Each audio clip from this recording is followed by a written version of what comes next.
Sir ಯಾರೋ ಒಬ್ಬ ಶ್ರೀಮಂತರು ದಿನ ಬೆಳಗ್ಗೆ 5 ಗಂಟೆಯಿಂದ ಸುಮಾರು ಒಂದು 7:30 ತನಕ ಅವ್ರ ಮನೆ ಮಾತ್ರ ಅಲ್ಲ ಸರ್, ಮನೆ ಎದುರುಗಡೆ ಇರುವ ಬೀದಿಗಳನ್ನ ಸ್ವಚ್ಛಗೊಳಿಸ್ತಾ ಇದ್ದಾರೆ. ಇದು ಸುಮಾರು 1-1.5 ತಿಂಗಳಿಂದ ಇವರು ಮಾಡ್ತಾ ಇರೋದನ್ನ ನಾವು ಗಮನಿಸ್ಕೊಂಡು ಬರ್ತಾ ಇದ್ದೀವಿ. ಅವರು ಮಾಡುವ ಈ ಸಾಮಾಜಿಕ ಸೇವೆಯನ್ನ ಯಾಕೆ ನೀವು ನಿಮ್ಮ ಚಾನೆಲ್ ಅಲ್ಲಿ ತೋರಿಸಬಾರದು ಅಂತ ನಮಗೆ ಕೆಲವರು ನಮ್ಮ ವೀಕ್ಷಕರು ಹೇಳಿದ ನಂತರ ನಾವು ಇವತ್ತು ಏನು ನೋಡ್ಬಿಡೋಣ ಅಂತ ಸುಮಾರು ಒಂದು 5:30ಗೆ ಹೋಗಿ ಒಂದು ಅರ್ಧ ಗಂಟೆ ನೋಡಿದ್ದೀವಿ. ಇವ್ರು ಯಾರಿಲ್ಲ, ಆಂಡರ್ಸನ್ ಪೇಟೆಯಲ್ಲಿ ಕ್ಲಿನಿಕ್ ಇಟ್ಕೊಂಡು ಕ್ಲಿನಿಕ್ ನಡೆಸಿಕೊಂಡು ಬರ್ತಾ ಇರ್ತಕ್ಕಂಥ ಡಾಕ್ಟರ್ ವಿಜಯ್ ಕುಮಾರ್ ಅವರು.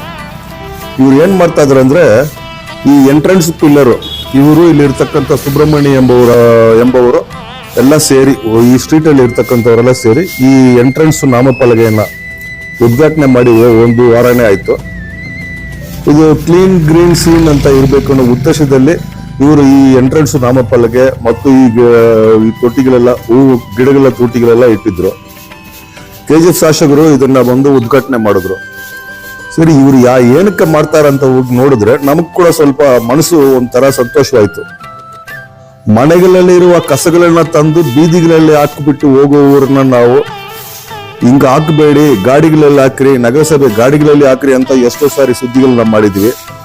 ಆದ್ರೆ ಈ ದೊಡ್ಡ ಮನುಷ್ಯ, ಇವರು ಸೀನಿಯರ್ ಸಿಟಿಸನ್, ವಯಸ್ಸಾಗಿರೋರು, ಆದ್ರೆ ಬೆಲೆಗೆ ಇವರು ಎದ್ದು 5 ಗಂಟೆಗೆಲ್ಲ ಹೊರಗೆ ಬಂದು ಮನೆ ಎದುರುಗಡೆ ಮತ್ತೆ ಈ ರಸ್ತೆಯಲ್ಲೇ ಇರ್ತಕ್ಕಂಥ ಕಸಗಳನ್ನ ಇವರೇ ಗುಡಿಸ್ತಾ ಇದ್ದಾರೆ. ನಂತರ ಈ ಕಸಗಳನ್ನ ತೆಗೆದು ಒಂದು ಕವರಲ್ಲಿ ಹಾಕ್ತಾರೆ. ಕವರಲ್ಲಿ ಹಾಕಿದ ನಂತರ ನಗರಸಭೆ ಗಾಡಿ ಬಂದ ನಂತರ ಅದರಲ್ಲಿ ಹಾಕ್ತಾರೆ. ಅದು ಮಾತ್ರ ಮಾಡ್ತಾ ಇಲ್ಲ ವೀಕ್ಷಕರೇ, ಇವರು ಸುಮಾರು 7:30 ಗಂಟೆ ತನಕ ಇಲ್ಲಿ ಈ ಏರಿಯಾವನ್ನ ಸ್ವಚ್ಛತೆ ಮಾಡುವ ಕೆಲಸವನ್ನ ಮಾಡ್ತಾ ಇದ್ದಾರೆ. ಅವ್ರ ಸ್ಟ್ರೀಟ್ ಅಲ್ಲಿ ಅವರಿಂದ ಎಷ್ಟು ಆಗುತ್ತೋ ಅಷ್ಟು ಮಾಡುವ ಕೆಲಸವನ್ನ ಮಾಡ್ತಾ ಇದ್ದಾರೆ. ಮತ್ತೆ ನೀರು ಹಾಕಿ ತೊಳೆದು ಈ ಸ್ಟ್ರೀಟ್ ಅನ್ನ ಶುದ್ಧ ಮಾಡ್ತಾ ಇದ್ದಾರೆ ಅಂತಾನು ಜನ ನಮ್ಗೆ ಹೇಳಿದ್ದಾರೆ. ಅದಕ್ಕೋಸ್ಕರ ಇವತ್ತು ನಾವು ಬೆಳಗ್ಗೆನೆ 5:30 ಗಂಟೆಗೆಲ್ಲ ಬಂದು ಇವ್ರು ಏನ್ ಮಾಡ್ತಾ ಇದ್ದಾರೆ, ಇವ್ರು ನಾಟಕ ಮಾಡ್ತಾ ಇದ್ದಾರಾ ಇಲ್ಲ ಸುಳ್ಳು ಹೇಳ್ತಾ ಇದಾರ, ಸುಮ್ಮನೆ ಅಂತ ನೋಡೋಣ ಅಂತ ನಾವು ಬಂದ್ರೆ, ಈ ದೊಡ್ಡ ಮನುಷ್ಯ ಈ ಸ್ಟ್ರೀಟು ಇವರಿಂದ ಎಷ್ಟು ಆಗುತ್ತೋ ಅಷ್ಟು ತನಕ ನಾವು ಈ ರಸ್ತೆಯನ್ನ ಇವರೇ ಪರ್ಕೆಗಳು ತಗೊಂಡು ಬಂದು ಶುದ್ಧ ಮಾಡಿ ಮತ್ತೆ ನೀರು, ಟ್ಯಾಂಕರ್ ನೀರು ಪೈಪಲ್ಲಿ ತಂದು ಹಾಕಿ ಈ ಸ್ಟ್ರೀಟ್ ಅನ್ನ ಶುದ್ಧವಾಗಿ ಇಟ್ಕೋಬೇಕು ಅನ್ನೋ ಉದ್ದೇಶದಲ್ಲಿ ಮಾಡ್ತಾ ಇದ್ದಾರೆ. ನಮ್ಗೇನಂದ್ರೆ ಇಂಥ ದೊಡ್ಡ ಮನಸ್ಸು ಇರುವ ಮನುಷ್ಯನನ್ನ ನಮ್ಮ ಚಾನೆಲ್ ಅಲ್ಲಿ ತೋರಿಸ್ಬೇಕು ಅನ್ನೋ ಉದ್ದೇಶಕ್ಕೋಸ್ಕರ ನಾವು ತೋರಿಸ್ತಾ ಇದೀವಿ ಹೊತ್ತು ಇದರಲ್ಲಿ ಯಾವುದೇ ರಾಜಕೀಯ ಇಲ್ಲ, ಬೇರೆ ಉದ್ದೇಶಗಳು ಇಲ್ಲ.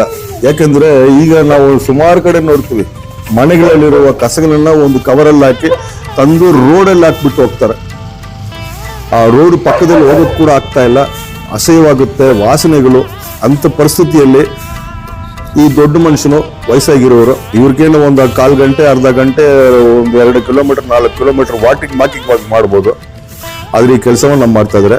ಇವ್ರ ಹತ್ರನೇ ಒಂದು ಬೈಟ್ ತಗೊಂಡ್ಬಿಡೋಣ ಅಂತ ನೋಡೋಣ. ನೋಡಿ ಎಷ್ಟು ಇದೆ ಇದೆಲ್ಲ ಇವರು ಮಾಡ್ತಾರಂದ್ರೆ, ಇದು ಮಳೆ ಏನು ಮಂಚು ನೀರು ಬೀಳ್ತಾ ಇತ್ತು, ಅದರಲ್ಲೂ ಬಂದು ಇವರು ಬೆಳಗ್ಗೆನೆ ಕೆಲಸವನ್ನ ಮಾಡ್ತಾ ಇರೋವಾಗ ನಮಗೂ ಒಂಥರ ಈ ಸುದ್ದಿಯನ್ನ ನಾವು ಹಾಕಿದ್ರೆ, ಪ್ರತಿಯೊಬ್ಬರು ಈ ತರ ಅವ್ರವ್ರ ಮನೆ ಎದುರುಗಡೆ ರಸ್ತೆಗಳನ್ನ ಶುದ್ಧ ಮಾಡ್ಕೊಂಡ್ಬಿಟ್ರೆ, ನಗರಸಭೆ ಅವ್ರು ಬಂದಿಲ್ಲ, ನಗರಸಭೆ ಪೌರಾಯುಕ್ತರು ಈ ಕಡೆ ಬರ್ತಾ ಇಲ್ಲ, ಪೌರ ಕಾರ್ಮಿಕರು ಕೆಲಸ ಮಾಡೋಲ್ಲ ಅನ್ನೋದಕ್ಕಿಂತ ಇಂಥ ಕೆಲಸಗಳನ್ನ ನಾವು ಮಾಡಿದ್ರೆ ನಮ್ಮ ನಗರ ಶುದ್ಧವಾಗುತ್ತೆ ಅಂತ ನಮ್ಮ சார் சொல்லுங்க சார்.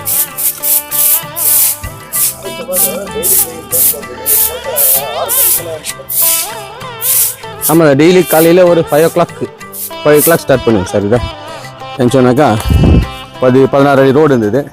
ஸோ இது பியூட்டிஃபை பண்ண, அழகு பண்ண சொல்லிட்டு ஒரு 3 அடி எக்ஸ்டெண்ட் பண்ணி அழகுப்படுத்திட்டு செடிகளெல்லாம் வச்சுருக்கேன் சார். இது அகலம் பண்ணி ரோடு போட்டு செடி மட்டும் வச்சுட்டாக்கா அழகாக இருக்குது. இதில் நம்ம சுத்தமாக வச்சுக்கணும். என்னோடய கான்செப்ட்னா நம்ம சுத்தமாக இருந்தாக்கா மற்றவங்கள அதை பார்த்து சுத்தம் பண்ணிக்குவாங்க அப்படின்னு. அதே போல் அசோசியேஷன் வந்தது கூட நம்ம இருக்கிற மாதிரி மற்றவங்களுக்கும் பண்ணணும், இதே மாதிரி உள்ளே ஆகணும் அப்படின்ற ஒரு இடத்துல காலையில் வராங்க போகிறாங்க. ஸோ நம்ம வீட்டுக்கு முன்னே சுத்தம் இருக்கணும், ஜனங்களை உபயோகமாக இருக்கும், நம்ம சுத்தமாக இருக்கும், மற்றவங்களுக்கு சுத்தமாக உபயோகம் பண்ணுற ஒரு கான்செப்டில். ஸோ டெய்லி ஒரு க்ளீன் பண்ணுறதுனாக்கா அது வேலையும் செய்கிறோம், அது காலையில் எனக்கு ஒரு எக்ஸசைஸும் ஆகுது. ஸோ 2-in-1 என்ன பண்ண டெய்லி இது பால் மாறாமல் டெய்லி செஞ்சுக்கினே தான் சார் இருக்கிறோம். நாம எப்படி இருக்கிறோம், உள்ளே எப்படி இருக்கிறதுல உள்ளவும் சரி வெளியும் சரி, நாமும் நம்ம இருக்கிற இடத்த சுத்தமாக வச்சுக்கணும்.